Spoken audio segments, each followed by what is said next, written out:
hay muchos emprendedores y no hay muchos fondos y no hay muchas opciones. ¿Cómo nació Impacto Capital? Empezó mucho en la parte de creación de comunidad y capacitación para emprendedores, pero en algún momento se identificó que existía una brecha en el acceso a capital. El tema de Climate Tech y como solución climática es una de las áreas que más está creciendo. Mucha gente se mete en el Climate Tech por esto, porque dicen, wow, hay full plata ahí, versus realmente cuidar y proteger el planeta, que es un balance bien delicado y que tienes que poner primero el impacto antes de muchas veces el retorno al máximo. Se habla mucho en la cuestión de emprendimiento, de venture capital, pero esa estructura realmente no funciona para todos los emprendedores y lo que eso requiere es que el fundador pierda algo del control de la empresa, porque ya no tendría el 100% de las acciones. Nunca va a ser fácil, sea lo que sea en que emprendas, pero realmente cuando ya ves que un emprendimiento está creciendo, es el mejor sentimiento en el mundo.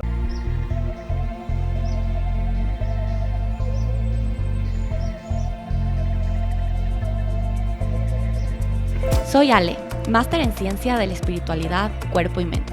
Y yo soy Vani, máster en Ciencias de Conservación y Manejo de la Biodiversidad. Somos hermanas gemelas, apasionadas por profundizar en temas de desarrollo personal y conciencia ambiental. Bienvenido a Wake Podcast, una comunidad de soñadores despiertos con los pies en la tierra.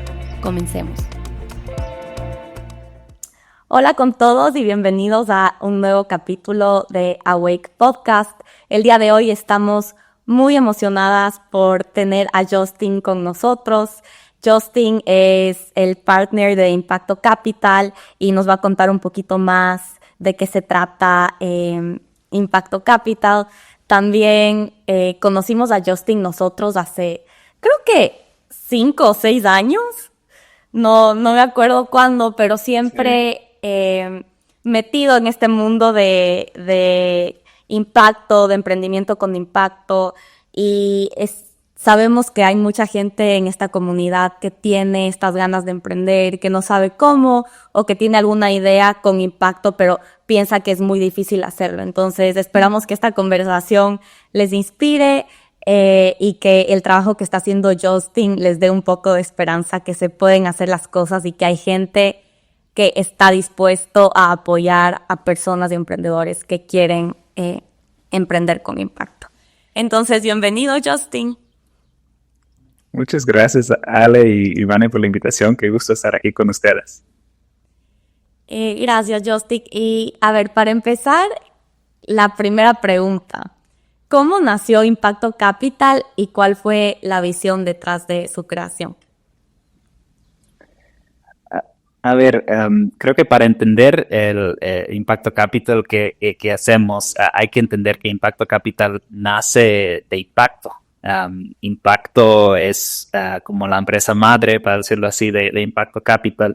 Es un constructor de ecosistema que fue fundada hace 10 años por 2 mujeres ecuatorianas, Michelle Rebelo Carpenter y Daniela Peralvo, con la visión de promover el ecosistema de inversión de impacto en Latinoamérica, desde una base en Ecuador. Impacto trabaja en diferentes áreas justo para promover ese ecosistema de inversión de impacto. Empezó mucho en la parte de creación de comunidad y capacitación para emprendedores y los que querían emprender. Pero en algún momento se identificó que existía una brecha en el acceso a capital para esa comunidad de emprendedores, que tenían emprendimientos que les iba bastante bien, que estaban creciendo, pero los fondos existentes no estaban respondiendo a sus necesidades y no estaban viendo a ese tipo de empresa. Entonces, Impacto Capital nació hace unos 4 años, más o menos. Nosotros lo cofundamos junto con Michelle, que es mi socia en Impacto Capital, con esa visión de cerrar las brechas en el acceso a capital para emprendimientos de impacto en etapa temprana. Así que eso fue un poco el impulso que hizo que creáramos Impacto Capital. Y aquí yo tengo una pregunta, Justin. Tú dices que los fondos tradicionales no estaban sirviendo las necesidades de este tipo de personas. Ahí mi pregunta es, ¿cuáles son esas necesidades y por qué los fondos tradicionales no están interesados necesariamente en estos emprendedores de impacto? Creo que nosotros identificamos dos precios principales. Creo que hay muchos precios realmente en Latinoamérica, si vemos la región como tal. Hay muchos emprendedores y no hay muchos fondos y no hay muchas opciones de capital. Entonces hay muchos brechas, pero nosotros identificamos dos brechas principales. La primera brecha es, tiene el nombre de inglés del missing middle. La brecha en la mitad, y es como se refiere a todo lo que está dentro de las microfinanzas, que en Latinoamérica hay una industria de microfinanzas muy bien desarrollada para emprendedores chiquitos que necesitan un préstamo de $200, tal vez hasta $1,000, $2,000.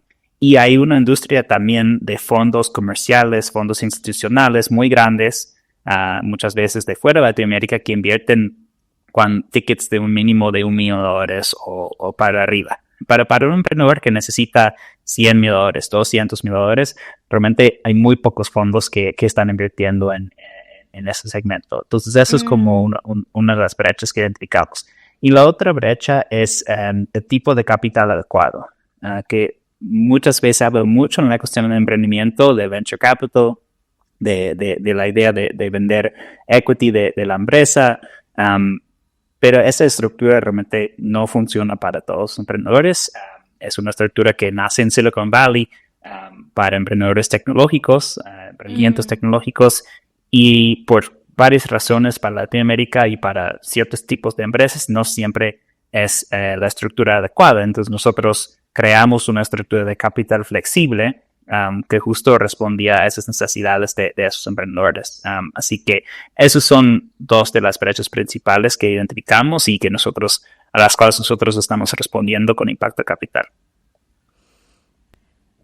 Me encanta y es tan verdad. O sea, yo ahorita que estoy en ese punto de justamente la necesidad de entre $100,000, $200,000, un poquito más, un poquito menos, es tan difícil encontrar gente, o sea, si no son ángeles o sí, tal vez friends and family, como que gente que en verdad, o instituciones, fondos que estén dispuestos a invertir más si es que tu empresa tiene una mira mucho más de impacto que de crecimiento súper exponencial como las startups de tecnología normalmente lo tienen, y más las que son favorecidas por Silicon Valley. Entonces, es real y yo creo que es un pain, un dolor que lo estoy atravesando y en verdad es súper, como emprendedor, difícil encontrar fondos como impacto. Entonces, me encanta que lo estén haciendo, y más en Latinoamérica, porque siento que en Latinoamérica es aún más difícil encontrar este tipo de opciones. Y cuando tú hablabas de capital flexible o financiamiento flexible, ¿nos puedes explicar un poquito más de qué se trata y cómo se ve eso? Claro, creo que es importante tener un poco de contexto de los tipos de capital que están disponibles para emprendedores. Entonces, tenemos, incluso antes de hablar de tipos de inversión como tal, hay capital semilla, grants, esos fondos no reembolsables que están disponibles para emprendedores, que muchas veces es una buena opción en cierta etapa. Y de ahí tenemos todo el espectro de inversión como tal. Y en un lado de ese espectro tenemos el venture capital, o la venta de acciones, la inversión en equity en cualquier forma, que es justo, obviamente, vender participación accionaria en la empresa. Y lo que eso requiere es que el fundador pierda algo del control de la empresa, porque ya no tendría el 100% de las acciones. Y esos inversionistas obviamente están buscando cierto retorno, que eventualmente ellos puedan vender sus acciones por un buen retorno. Y por otro lado tenemos el sistema bancario, la deuda, que el sistema bancario en Latinoamérica es muy rígido, ofrece préstamos realmente a empresas muy establecidas, normalmente tienen restricciones muy estrictas en temas de colateral, a veces garantías personal, muchas cosas que la mayoría de los emprendedores no las tienen, porque están empezando y seguramente no quieren arriesgarse personalmente para recibir un préstamo. Entonces nosotros estamos un poco en la mitad de esos dos tipos de inversión. Nosotros ofrecemos algo que se llama Revenue-Based Financing, o préstamos basados en ingresos, que son préstamos flexibles donde la empresa paga un porcentaje de sus ingresos en vez de pagar un monto fijo, una tasa de interés fija. Y son préstamos sin colateral, sin garantías, entonces no necesitamos que que la empresa tenga ese colateral físico. Y lo bueno de este revenue-based financing es por pagar un porcentaje de tus ingresos, así los pagos se adaptan al desempeño de la empresa. Entonces, si a la empresa le va bien, pagas un poco más. Si a la empresa le va mal y no tiene muchos ingresos en cierto periodo, paga menos. Y también los pagos se alinean con el crecimiento de la empresa en el tiempo. Porque si la empresa va creciendo en el tiempo, pagas menos al inicio y vas pagando más cada año a medida que vayas creciendo. A diferencia de un préstamo tradicional donde tú tienes que pagar el mismo monto todos los meses, sin importar cómo te ha ido, cómo te va, cuánto hayas crecido. Exacto. Wow, me parece súper interesante. Y ahí, para que nuestra audiencia entienda un poco, hagamos como que un escenario, ¿ya? Digamos que yo soy una emprendedora, trabajo en la Amazonía y hago barras de chocolate con mujeres emprendedoras y vendo mis barras de chocolate, ya, y digamos que estoy vendiendo mensualmente unos $5,000. ¿En qué punto yo me puedo acercar a Impacto Capital? Si tengo una idea y no tengo nada de revenue, de lo que te entiendo, no funciona porque es basado en el revenue, ¿no es cierto? En lo que yo venda mes a mes. Entonces, ¿en qué punto estos emprendedores que nos escuchan estarían listos y cuáles son esas condiciones que yo necesito? Si vendo, yo qué sé, zapatos hechos de plástico, o si no tengo ningún impacto, solo vendo, compro en la China y luego vendo, ¿puedo aplicar impacto? O sea, eso es un poquito como que quiero que me expliques, si yo fuera la emprendedora, ¿qué requisitos, qué necesito tener para acercarme a hablar con Impacto Capital? Nosotros somos un fondo de inversión de impacto. Eso quiere decir que buscamos generar un retorno financiero al mismo tiempo un impacto social. Entonces, solo invertimos en emprendimientos que tengan impacto social, ambiental. Nosotros tenemos tres áreas de enfoque en temas de impacto: acceso a servicios básicos, desarrollo agrícola y soluciones climáticas. Entonces, eso guía un poco como el tipo de empresas y las industrias donde estamos buscando. Siempre queremos que la empresa tenga ese impacto en comunidades vulnerables. A nivel de negocio, justo como decías, por el instrumento de inversión, por ser préstamos, no podemos invertir en empresas con una idea o emprendedores que recién están empezando. Nuestro mínimo de ingresos anuales son $200,000. Y eso es cuando vemos que un emprendimiento llega a tener suficiente tracción en el mercado para que nosotros podamos hacer una evaluación del futuro de la empresa, y también para que la empresa tenga la capacidad de pagar un préstamo, porque no es un buen resultado para ninguno de los dos si un emprendedor muy chiquito toma un préstamo y al final no puede pagar. No queremos eso. Entonces, eso a nivel financiero, nosotros queremos también que la empresa o ya sea rentable o que tenga visibilidad para ser rentable en el siguiente año, o también para poder pagar ese préstamo. Y estamos buscando empresas innovadoras con soluciones diferentes, con una propuesta de valor diferenciada, y ese potencial de crecimiento a nivel regional, que invertimos. Algunos de los mercados en la región andina donde invertimos son mercados pequeños. Queremos empresas que puedan escalar regionalmente. ¿Qué sectores o industrias ahorita en Latinoamérica les ves el mayor potencial o ves mayor oportunidad de innovación en esas áreas? Yo veo mucha innovación en Latinoamérica ahora, y creo que estamos viendo, lo interesante es que estamos viendo cada vez más que las startups del mundo de venture capital, digamos, no necesariamente son de impacto, también están atacando problemáticas sociales, porque ahí hay una gran oportunidad de negocio justo en esas problemáticas. Entonces, nosotros en los países donde nosotros invertimos y nosotros vemos mucho de economía circular, por ejemplo, de energía renovable, que hay unos desafíos bastante grandes aquí en Ecuador en temas de energía. En todo lo que tiene que ver con el desarrollo agrícola también, empresas de alimentos y bebidas, empresas de AgTech que están innovando con la tecnología para la agricultura. Y en educación y salud, que son dos áreas donde muchas veces en Latinoamérica el sector público no puede cumplir con la necesidad de la población, así que se necesita ese nivel de innovación de parte de emprendedores del sector privado para solucionar problemas en esas áreas. Así que esas son algunas de las áreas donde estamos viendo oportunidad. Yo creo que de todas las que acabo de mencionar, el tema de Climate Tech y como solución climática es una de las áreas que más está creciendo en cuanto al interés de parte de emprendedores e interés de parte de inversionistas.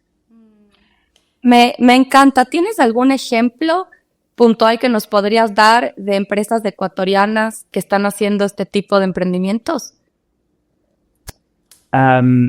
Un ejemplo que vería de una empresa ecuatoriana en nuestro portafolio es Cusi.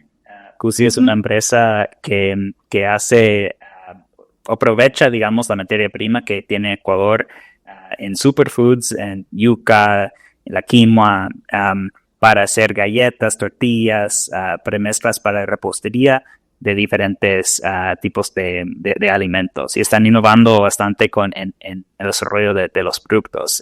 Y ellos trabajan con varias comunidades de mujeres agricultoras, tanto en la Amazonía como en la Sierra de Ecuador, donde están haciendo trabajos para que esas mujeres puedan fortalecer sus capacidades y vender a mejores precios. Así que es un buen ejemplo de lo que buscamos en una empresa que está innovando, que está creciendo bien, que tienen un equipo de emprendedores, y en este caso los emprendedores, los fundadores de QC son muy buenos, conocen muy bien la industria, pero al mismo tiempo obviamente tienen ese componente fundamental de su cadena de valor, que es el impacto social de trabajar con los pequeños agricultores.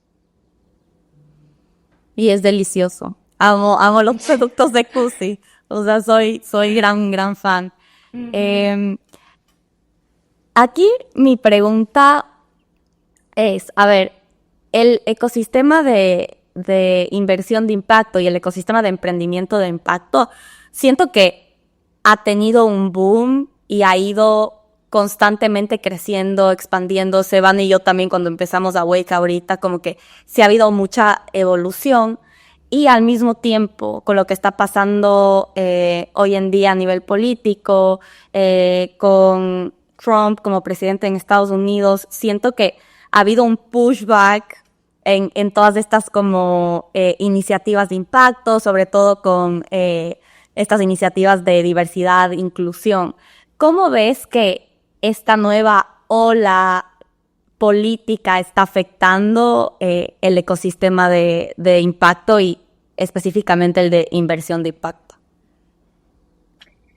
Creo que muchas veces el fondo de esa diferencia en cómo se habla del tema de impacto tiene que ver con narrativa.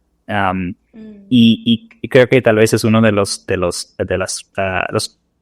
aspectos del ecosistema de impacto que más, donde hay más confusión de parte de emprendedores, de parte de inversionistas, de parte de todos, en que impacto por ser una empresa de impacto, el retorno tiene que ver menor. El retorno tiene que ser menor, es como sacrificar algo de retorno para generar impacto.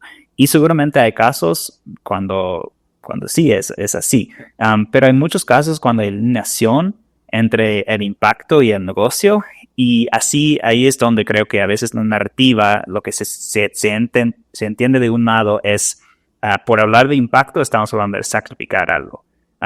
Pero si tú lo ves como una oportunidad, y ahí es lo que un poco a lo que decía antes, en Latinoamérica hay problemas enormes, y lo que hacen los emprendedores para crear un negocio grande, atacan a los problemas.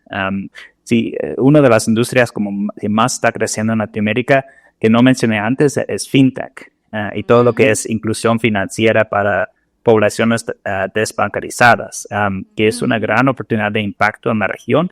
Y también se han creado algunas startups muy grandes, unicornios, que están atacando ese problema, y a veces no utilizan la narrativa de impacto, porque en ese mundo con enfoque más en la parte de retorno y negocios, no se habla así.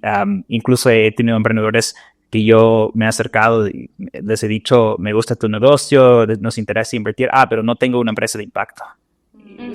Yo veo el negocio, estás generando impacto. No porque quiero hacer un negocio grande, quiero ser exitoso financieramente. Pero esas cosas no son mutuamente exclusivos. Negocios grandes pueden generar impacto.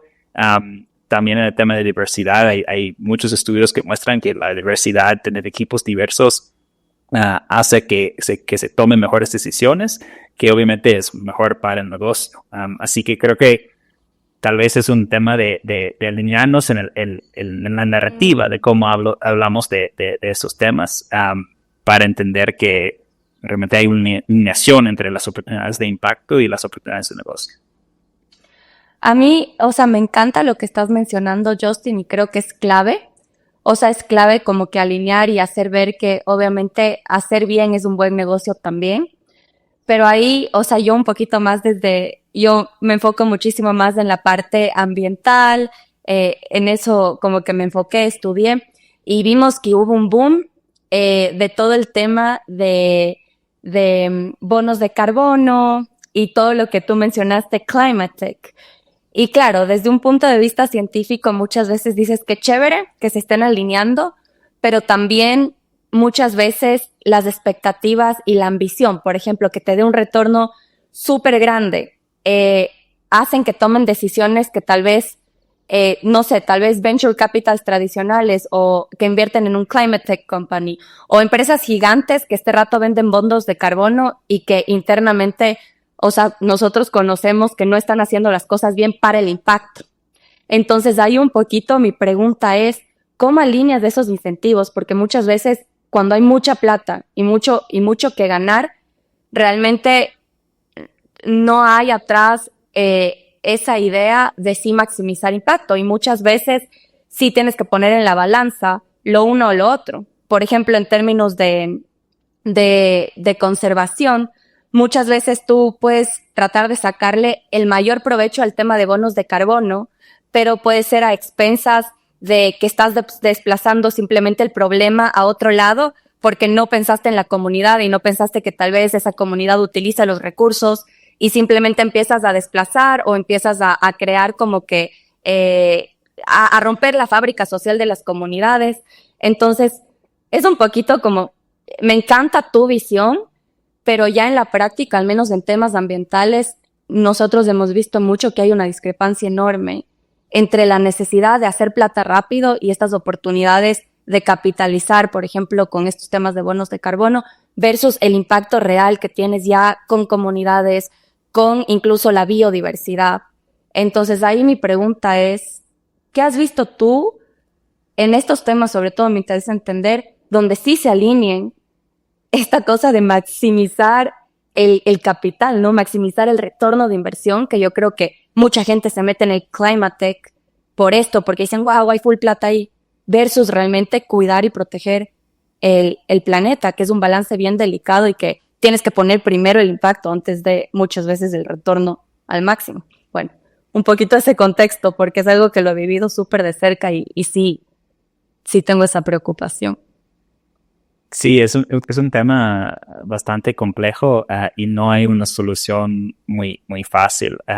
Creo que lo que me gusta de los emprendimientos es que ahí muchas veces la solución nace de la misma comunidad o de alguien que está muy cerca de la comunidad. Así que si nace con ese propósito desde el inicio, puede ser más efectivo que una empresa grande, por ejemplo, que empieza una empresa grande en Estados Unidos que compra bonos de carbono, que no tienen ninguna conexión ni conocimiento de qué está pasando en la comunidad en Bolivia, donde eso es como existe el bosque o lo que sea, como que forma parte de ese crédito de carbono. Entonces, en el contexto del mundo de emprendimiento, creo que lo importante es tener esa cercanía con la comunidad que se está beneficiando, y el entendimiento de sus necesidades. Y de ahí creo que la misión de la empresa, muchas veces en un emprendimiento que está iniciando, vive solo en el corazón de los emprendedores, de los fundadores. Y ahí está súper bien, pero a medida que la empresa va creciendo, se puede perder. Entonces hay certificaciones como ser una empresa B, una empresa big bajo la ley ecuatoriana, o se me fue cómo se llama en Estados Unidos, pero también existe una forma en muchos países que eso es como hacen que sea legalmente una obligación mantener la parte de impacto social ambiental, lo cual no asegura 100% que si se vende la empresa que no se vaya a perder, pero sí mejora la probabilidad de que se mantenga ese propósito a medida que la empresa va creciendo. Entonces, eso es lo que permite un poco cuando sí se llega al punto de tomar una decisión donde sí hay un sacrificio de retorno para no generar un impacto negativo. Lo importante es que toda la gerencia y los líderes de la empresa y los accionistas de la empresa estén alineados en entender que hay que priorizar ese tema de impacto cuando hay ese conflicto entre el impacto social y el retorno. Y creo que ahí, desde nuestra perspectiva, nuevos instrumentos de inversión ayudan, porque como tú decías, si el VC se mete en una climate tech, el VC necesita un retorno de 10, 20, 30x.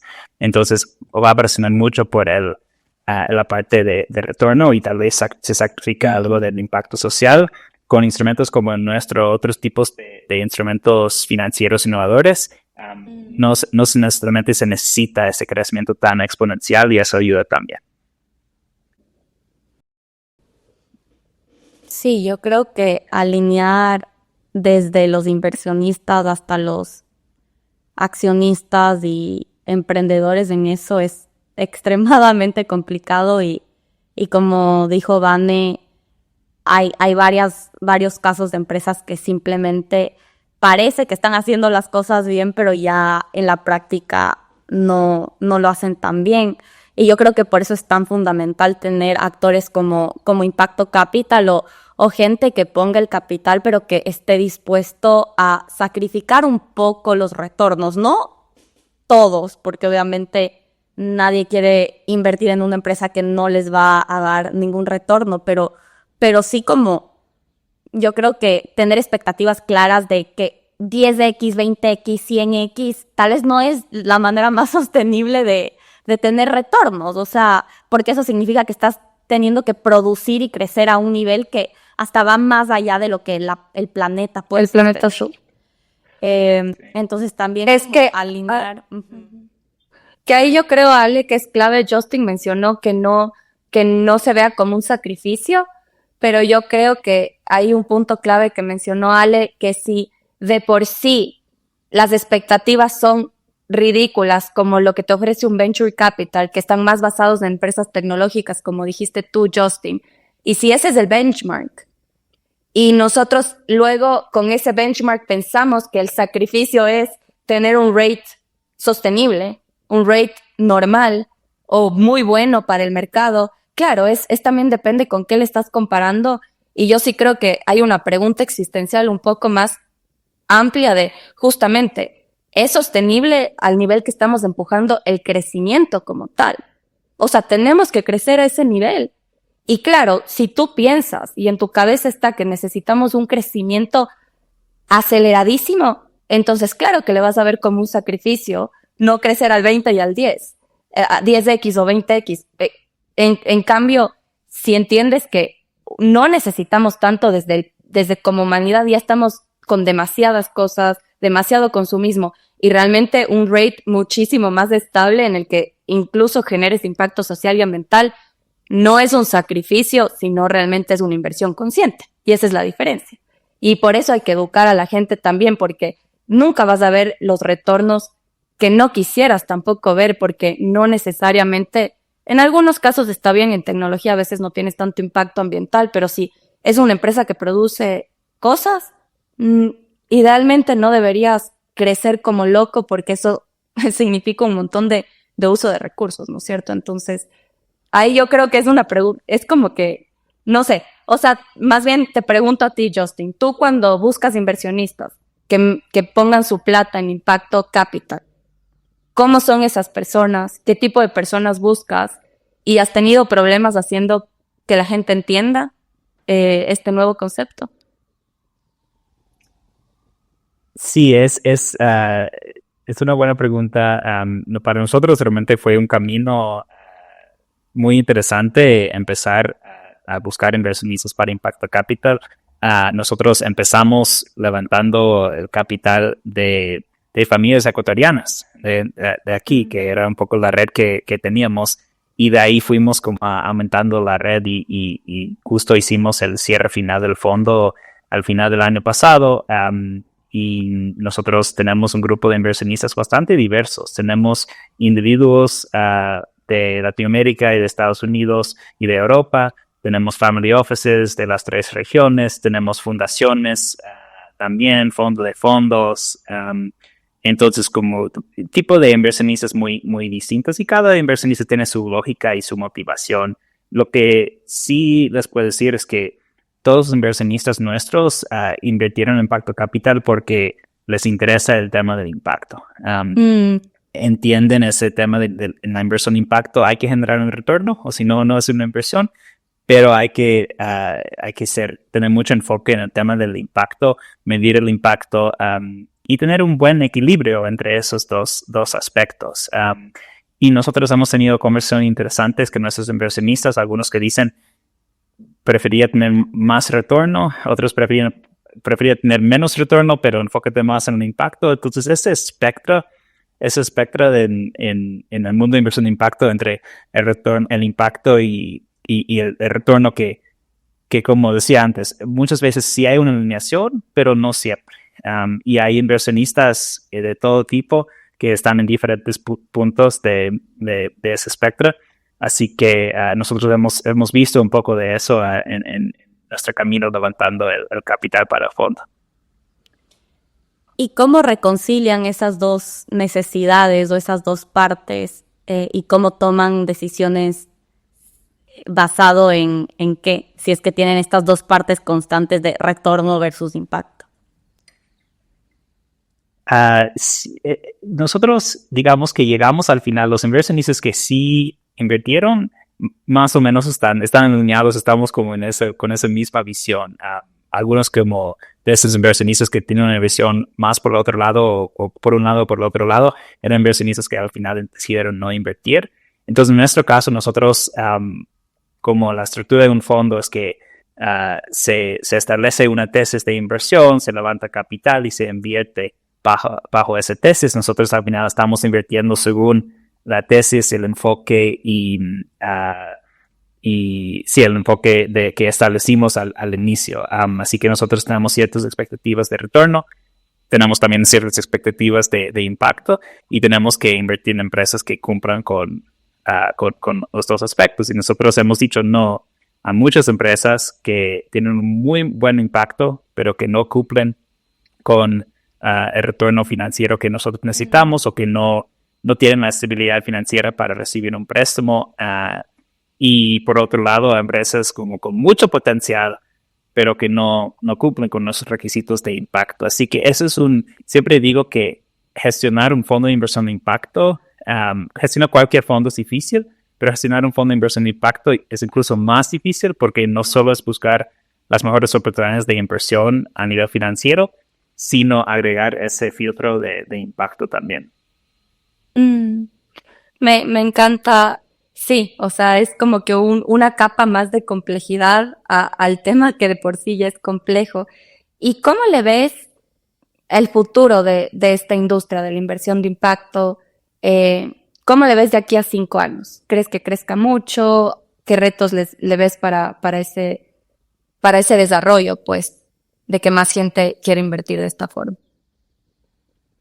Yo creo que va a seguir creciendo. A nivel global, justo me parece que fue el año pasado que superó un trillón de activos, $1 trillón de activos en la industria de inversión de impacto, que es una industria bastante amplia porque hay todos tipos de clases de activos, tipos de regiones. Inversión de impacto a nivel global abarca bastante, pero haber llegado a ese punto de $1 trillón ya muestra que es una industria bien establecida. Yo creo que va a seguir creciendo y si vemos Latinoamérica específicamente, hay tantas oportunidades con impacto, realmente las mayores oportunidades que hay en Latinoamérica tienen impacto. Aquí en Sudamérica tenemos la Amazonía, que ofrece muchas oportunidades de conservación, de mitigación de cambio climático y desarrollo sostenible. O sea, cómo se puede desarrollar económicamente en una manera que sea sostenible. Sí, eso es un ejemplo, pero yo creo que ahí va a seguir creciendo. Van a ver también, lo interesante es que los fondos tradicionales en Latinoamérica, los que más invierten en fondos de VC son los bancos de desarrollo y multilaterales. Y como les interesa el desarrollo, están obligando a los fondos de VC a tener algo de medición de impacto, a pensar en diversidad de género en su portafolio, y eso está llevando también al mundo de inversión tradicional más hacia la inversión de impacto.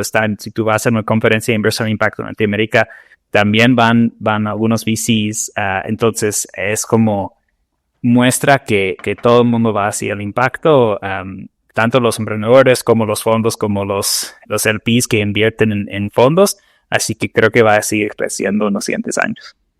No tenía idea que los fondos multilaterales eran los que más invertían en VCs. Sí, un nuevo dato, no sabía. Ahora, entremos un poquito más a tu historia personal. O sea, a nosotros siempre nos interesa saber la cara o la historia detrás de la iniciativa de emprendimiento, en este caso de Impacto Capital. ¿Cómo tú terminaste involucrándote en esta industria?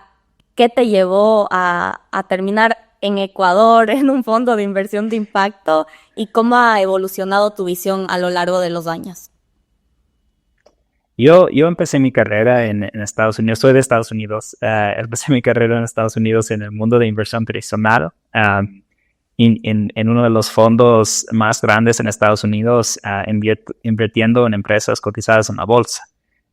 Y trabajé en ese fondo 4 años y medio, aprendí mucho del tema de inversión, de todas las capacidades que se necesita para analizar una empresa, pero sentía que había escuchado un poco de ese tema de inversión de impacto, y tenía ese interés en aprender la industria y tenía un interés particular en mercados emergentes, en países en desarrollo.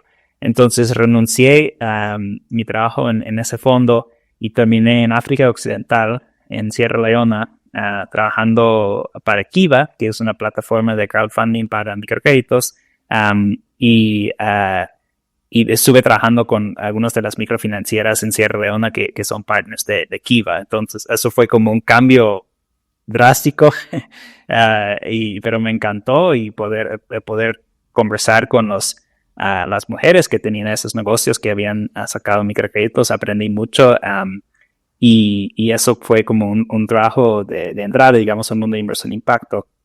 Después tenía un interés en Latinoamérica y entender un poco qué estaba pasando en el ecosistema de inversión de impacto y emprendimiento en Latinoamérica. Así que estaba buscando oportunidades, hablando con personas en el ecosistema, y en ese punto me puse en contacto con Michelle y Daniela, que las cofundadores de Impacto, que en ese momento estaban contratando para un rol en Quito para Impacto. Entonces ahí me dieron la oportunidad de trabajar con ellas, y vine a Ecuador por Impacto. En ese momento me uní al equipo para supervisar lo que era la aceleradora de emprendimientos de impacto, y después fue cuando decidimos lanzar Impacto Capital. Entonces eso pasó, ya llevo un poco más de 6 años en Ecuador, y fue Impacto que me trajo aquí. Me encanta. ¿Y qué ha hecho que te quedes todo este tiempo, Justin? O sea, ¿qué hace que sigas en este mundo de impacto? ¿Qué te mantiene aquí? Yo creo que hay tantas oportunidades en el mundo de inversión de impacto, y me encanta lo que hacemos en Impacto Capital, porque nosotros hablamos con emprendedores todos los días y estamos escuchando historias increíbles de las soluciones que tienen, de las empresas que están construyendo. Y el ecosistema de inversión de impacto en Latinoamérica y realmente a nivel global es muy colaborativo. Muchos nos conocemos desde hace años, compartimos, hablamos mucho, conversamos de retos, de oportunidades de inversión, Así que me encanta trabajar en el ecosistema de inversión de impacto porque tiene esa energía. E incluso VCs me han dicho que han ido a conferencias de inversión de impacto. Ahora sí entiendo, las conferencias de inversión de impacto son mejores porque tiene ese como vibra diferente que una conferencia de tecnología. Así que eso me da energía y me mantiene aquí. Qué chévere y qué chévere que la vida te llevó a Ecuador y que ahora ya Ecuador es tu base. Ya vas más de 6 años, ¿verdad? Sí, o sea, Sí, es exacto. qué locura, como es la vida que a uno le lleva a lugares que nunca pensaron y tener el impacto que estás teniendo ahorita por haber seguido esa intuición, porque no es fácil dejar tu país, dejar hasta tu idioma y adaptarte a una cultura diferente y empezar a generar impacto allá. Entonces, en verdad, es una historia súper inspiradora. Y en esa nota, para la gente que tal vez quiere empezar algo, su intuición le está diciendo, oye, hay algo por acá que quiero hacer, o como a ti que fue como, quiero explorar esto de impacto y te fuiste a Sierra Leone y de ahí a Ecuador. ¿Qué le dirías a esas personas que quieren empezar algo, pero tal vez no se atreven por miedos? Desde miedos a cómo está la situación ahorita en Ecuador en términos de inseguridad, de incertidumbre, hasta miedos de soy suficiente o no. Mi recomendación es lanzarse.